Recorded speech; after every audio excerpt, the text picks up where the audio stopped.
a un gran pensador, Francisco Vilches Salvatierra, un gran abogado. Bienvenido, Francisco, ¿cómo vas? Muy bien, muy contento de participar en tu programa después de tanto tiempo. Realmente un gusto. Estás en Tacna, ¿cómo estás en Tacna? ¿Cómo va por allá, Francisco? Antes de empezar con el tema político, para conversar. Muy bien, soy asesor de una clínica aquí y estoy viviendo todo este año, por lo menos hasta diciembre, si voy a seguir acá en el sur. Bueno, quiero empezar el programa preguntándote cómo ves el nuevo gobierno que va a empezar con la señora Keiko Fujimori. Te escucho. Realmente la inminencia del gobierno de Keiko es inevitable. Han salido, por supuesto, sus detractores a querer desconocer la legitimidad de las elecciones, que es algo que no corresponde con la realidad.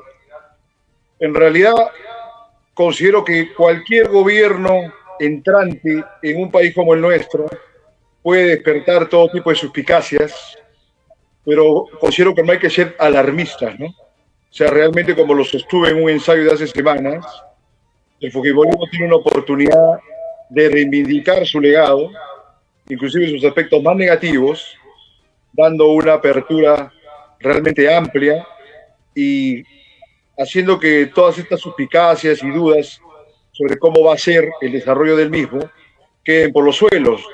Ahora, es una oportunidad que puede recogerla para bien o puede destruirla. Es algo que no se puede vaticinar, no se puede determinar a ciencia cierta que va a haber una continuidad dictatorial. Pero en todo caso, el autoritarismo está dado acá en el Perú desde su simiente, ¿no? Es decir, toda esta gente que sale a criticar que pudiese haber una perspectiva autoritaria, dictatorial por parte de Keiko, o sea, no deben olvidar que quienes no coinciden con sus presupuestos políticos, viendo la posibilidad de que hubiera asumido el gobierno Sánchez, o viendo inclusive cómo fue cuando avalaron a Vizcarra, que tuvo comportamientos más que autoritarios, que aun cuando el Tribunal Constitucional haya limpiado la figura, la historia va a tener que juzgar que aquel 30 de septiembre se dio un golpe de Estado que puede tener diversos matices, pero fue un golpe. Entonces, me refiero a la disolución del Congreso Claro, el y 30 la de septiembre denegación del fáctica que 2019. sostuvo tanto él como Solar y que considero uno de los capítulos más vergonzantes de la historia reciente, ¿no? Francisco, viendo la coyuntura, la caviarada está desesperada. Gorriti y todos sus satélites que están acá en el Perú y también los rojos con el tema de Roberto Sánchez, ahora que está el FENACE y está Movadef en el Congreso. ¿Cómo ves tú como pensador que se va a mover todo esto para estos años que se vienen? Mira, como acá en el Perú no hay ninguna educación ni cultura política, y es algo de lo cual se lamentaba el propio Aya de la Torre teniendo su partido en uno de sus momentos estelares, me refiero al año 78. Hay una entrevista que pueden ver en YouTube, él señala, dice, acá nunca ha habido educación política. Y fíjate que él tuvo la hidalguía cuando le pregunta a Barnechea, le pregunta, oye, ¿y quién fue el mejor presidente que viste, ¿no? En todos tus años? Y él dijo, mira tú, que el mejor presidente civil que él había conocido en su experiencia política había sido Leguía, nada menos Leguía, que es el que lo larga a su primer exilio y que luego fue tan maltratado por Sánchez Cerro. Eso comunica algo muy importante que ha desaparecido totalmente de la escena pública, hidalguía. O sea, poder reconocer, inclusive en el enemigo, en el opositor, un mérito. Claro que ahí la Torre lo hizo para quitarle méritos a Velasco, que se había copiado los planes del APRA del año 30 y que tenía como un asesor fundamental a un desaprista, ¿no? Que era Delgado, si no me equivoco. Entonces, el término es que cualquier partido que va a estar, digamos, en contraposición a quien ejerce el gobierno, va a haber oposición. El problema con la izquierda, así tal cual, está dada en este momento y encabezada por Sánchez, que es un remanente de Castillo, es un obstruccionismo ciego, es un obstruccionismo irracional, que puede ser como el que protagonizaron en la Constituyente del 78, que realmente era una circunstancia completamente fuera de toda razón, pero ellos se pronunciaron, entraron y luego no firmaron para nada la Constitución, como si firmaron en el 93, sin embargo, Fíjate tú las contradicciones. Ahora, se puede decir, es evidente, que cuando Keiko tuvo la mayoría el año 2016, por supuesto que hubo un desastre totalmente ciego también de parte de ellos. Pero ¿qué se puede hacer en esta circunstancia?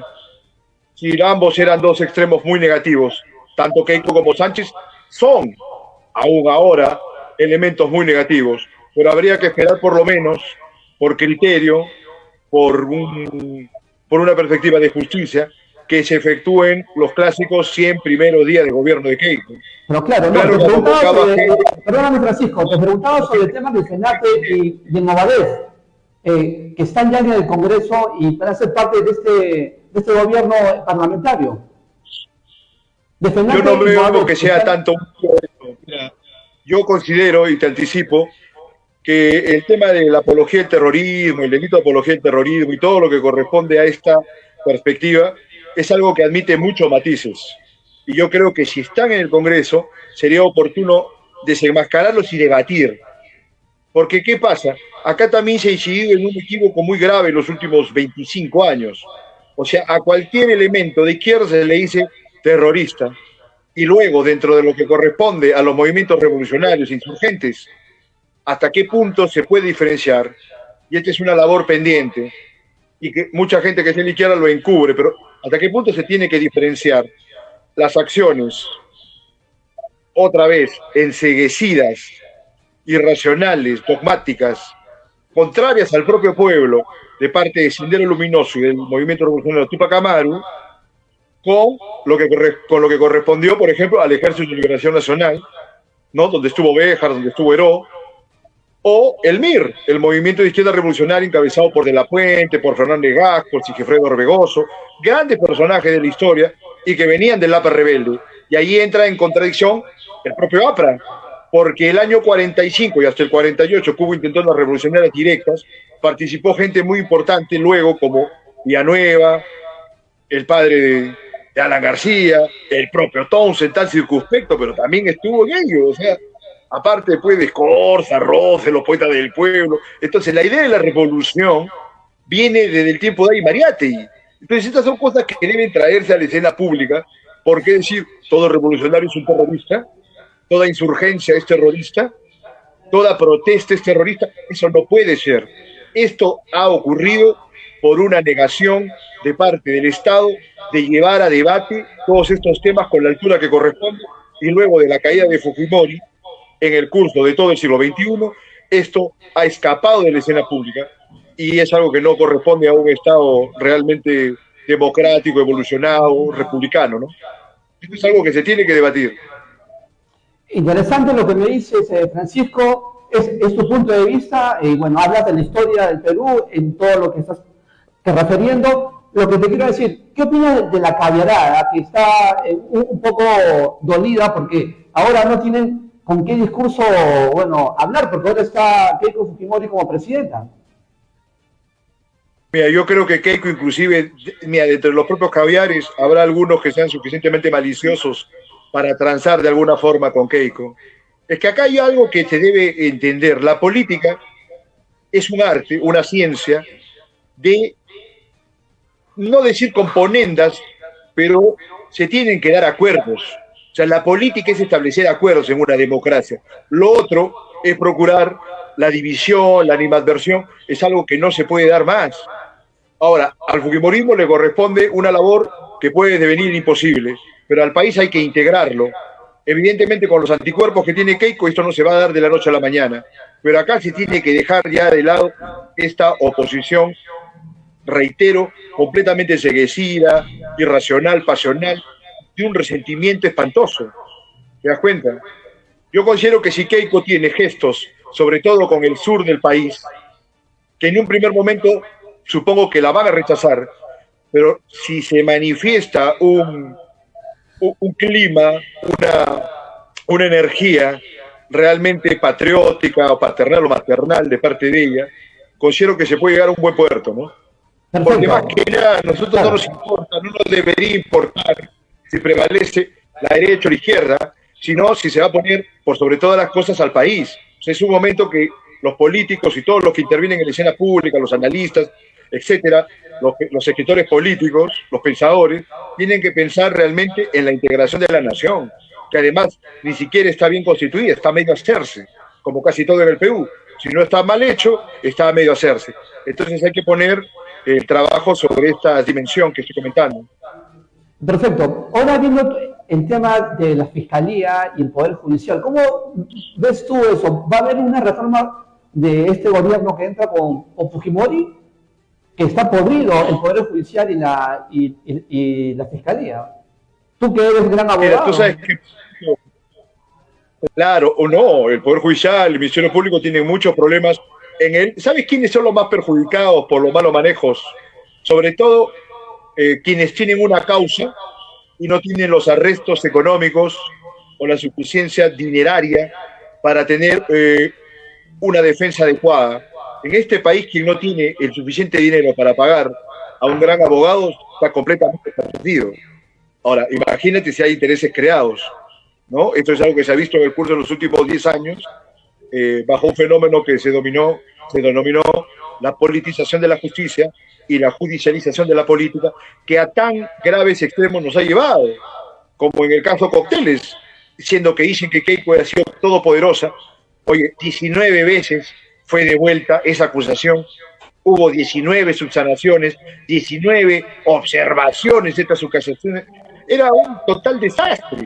¿Y cómo ha quedado ese caso? Absolutamente archivado, porque no tenía ni pie ni cabeza, y era solamente una persecución perversa de parte de unos individuos de lo más negativos para la escena de la administración de justicia. Entonces, imagínate una persona con menos capacidades, con menos potencia, ¿no? Con menos agencia política, económica, pública. Entonces es un real desastre. Además hay muchas tergiversaciones en juego, ¿no? ¿Cuánto tiempo se ha pasado discutiendo que la ley es pro crimen y demás? Realmente estupideces que han dicho muchos y que no corresponden con la realidad. Quiero que me... Entonces, Keiko, doctor, hay independencia de poderes, pero esa cosa hay que verlo con más diligencia, ¿no? Doctor Francisco Vilches Salvatierra, ¿son así? Son así. ¿Puedes repetir que no te escuché bien esa parte? Lo que se habla sobre las leyes pro crimen, te estoy diciendo que no, para absolutamente. Es algo absurdo y ridículo. Que ellos dicen pro crimen porque entienden de que ha favorecido a que no se intervengan los partidos políticos, como organizaciones criminales, por ejemplo, que esa es la cosa más antidemocrática que hay. O sea, si en un partido hay criminales y todos los partidos tienen criminales en sus listas, o sea, tú mismo estás hablando de Movadef, o sea, hay gente que podría decirse son pro Sendero o pro MRTA y participan de la vida pública en partidos distintos.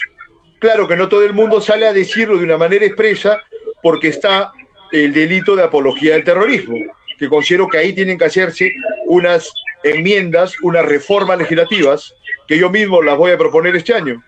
Pero ese es otro asunto. O sea, nadie puede decir que hay un partido que sea de gente impoluta o de santos, porque en principio la sociedad no es impoluta ni santa. O sea, los partidos políticos, como la sociedad, son una representación de cómo es que está constituida la población. ¿Te das cuenta? Entonces eso fue una tontería total y un despropósito que no puede recibir ningún crédito de ninguna persona que piense bien, ¿no? Sobre tu nuevo libro, Bueno, tengo varios libros en este momento. Estoy escribiendo una novela sobre el norte, sobre la revolución. Estoy terminando la segunda edición de mi libro de ensayos sobre el Perú, que saqué en el Bicentenario, que ahora va a tener 2000 páginas. Aparte me van a publicar un par de poemarios que también tengo pendientes, pero entre las ocupaciones de la oficina y la escritura en la que estoy metido, ya lo he dejado en manos de mis editores, ¿no? Uno de ellos, Francisco León, que ya pronto se verá un volumen que se llama Visiones de los ojos de la Esfinge, un poemario que escribí en el 2016, con el cual abandoné la poesía, ¿no? Y luego hice la carrera que ya se conoce como periodista, como abogado, como hombre público. Perfecto. Tengo otro libro que es una síntesis de 100 páginas para la divulgación, que van a ser ensayos escogidos sobre el Perú, que tiene la perspectiva y la orientación de que llegue a las masas, ¿no? Como van a ser 100 y pico de páginas, inclusive sería ideal de que eso pueda estarse en todos los colegios y por todos lados. Eso también debe cerrarse ya en el curso de este mes, que estamos ya por mediados casi, ¿no? De julio, sí. Pasando las fiestas patrias, considero que ya va a estar terminado ese volumen. Francisco, ¿qué le dirías tú al nuevo gobierno? Tu enfoque, tu visión para que el nuevo gobierno sea un gobierno de éxito. Mira, lo comenté en mi página dominical en el Diario 1 hace un par de semanas, que hablaba de la reconversión de los réprobos, ¿no? Y que vinculaba esta oportunidad del fujimorismo con lo que correspondió a figuras tan deleznables, que sí considero deleznables, como el propio fujimorismo, lo he considerado todo el tiempo uno de los episodios deleznables de la historia republicana. Sin embargo, tienen esta oportunidad que dije de sentar un precedente de conversión. Por eso hablaba de la reconversión de los réprobos, vinculando con la figura de Alan García y de Nicolás de Piérola, cuyos primeros gobiernos fueron absolutamente infames para el país, desastres absolutos, pero que en la segunda oportunidad que tuvieron, hicieron gobiernos más que sostenibles, ¿no? O sea, el segundo gobierno de Piérola dio pie prácticamente a la República Aristocrática. El segundo gobierno de García, en los términos macroeconómicos, fue excelente. Incluso se podría decir que fue el gobierno más exitoso de lo que va del presente siglo. Sin que eso niegue, y esto siempre es importante tener los matices a la mano, lo negativo de su primer gobierno. Piérola, inclusive yo puedo decir, es uno de los hombres más despreciables que pasó en la historia del Perú, en el primer momento, cuando la guerra con Chile. Pero el segundo gobierno, pese a la contraposición con Cáceres, resultó siendo más positivo. Entonces, yo creo que en el Perú se dan estas circunstancias. Realmente el fujimorismo sería muy torpe de perder esta oportunidad, porque si hacen un buen gobierno pueden volver en 5 años después y podría inclusive establecer ya una continuidad política con un recambio generacional. Es decir, pese a que el fujimorismo sea deleznable, dentro de las coordenadas de la democracia hay una oportunidad de un cambio y que se haga sostenible un partido político, el que fuere, con organicidad y con un programa y realmente con una implementación de políticas positivas para la población, realmente buscando la integración de la nación. Yo no lo voy a ver de ningún modo como algo negativo. Si el país se pone por encima de todas las cosas, creo que va a valer la pena que se dé este juego, ¿no? Ahora, si empiezan a cometer tropelías y atropellos, bueno, seré el primero en denunciarlo, pero habría que verlo. No podemos hacer un ejercicio de especulación porque no somos Nostradamus, ¿no? No podemos anticiparnos. Hay que ver cómo va el curso del presente quinquenio y esperemos que sea lo mejor para el país, realmente, como patriotas y como buenos peruanos, es lo único que cabría esperar, sin dejar de lado una perspectiva crítica en todo momento cuando corresponda, ¿no? Francisco, ¿para qué fecha presentas tu libro que hemos conversado, tu libro político de 100 páginas? ¿Tiene fecha? No, la verdad que no. También tendría que coordinar con el editor, pero por lo pronto yo sí lo voy a tener acabado, es decir, la selección más un ensayo introductorio pertinente a fines de este mes de julio, ¿no? Aparte estoy trabajando otro libro sobre gestión pública y de orientación política que estoy escribiendo a la limón con Carlos Ramírez, que es un gestor público con una amplia trayectoria. Ese libro también debe estar para agosto. Como ves, estoy en muchos proyectos editoriales, pero la cuestión es el tiempo, ¿no? Realmente el trabajo en la oficina, en mi estudio jurídico, me ocupa casi toda la semana y los fines de semana escribo mi novela. Entonces vamos a ir avanzando, pero los libros salen de todas maneras, eso ten la plena seguridad. Bueno, ya para despedirnos, damos un mensaje, Francisco, ¿dónde está, cómo se publica? Porque incitando la política, el borrador de las letras, Francisco Vilches a la tierra, por favor. Francisco, nos dedicamos a tu mensaje final. El único llamamiento que se puede hacer a la población es a mantenerse despiertos, lúcidos y críticos pero no a sucumbir a los antojos y caprichos de tendencias políticas que pueden ser y que son negativas, porque realmente si van a primar los intereses de cualquiera antes que los intereses del país, están de más en la escena pública. Eso es algo que tiene que comprenderse, que tiene que valorarse y que tiene que darse un espacio para la reflexión, para la crítica, incluso en un momento para la protesta, pero como última instancia y ante atropellos manifiestos, no antes y no para provocar. Es un momento que se requiere la integración. Luego de 205 años de una independencia falsa y muy pésimamente conducida, hay que procurar la integración del país. Es decir, hay que procurar realmente la integración de la nación. Somos un país que no se ha constituido adecuadamente como nación. Hay que trabajar todos quienes tengan una posibilidad en ello para que esto pueda consolidarse. Es la única oportunidad que hay en este periodo.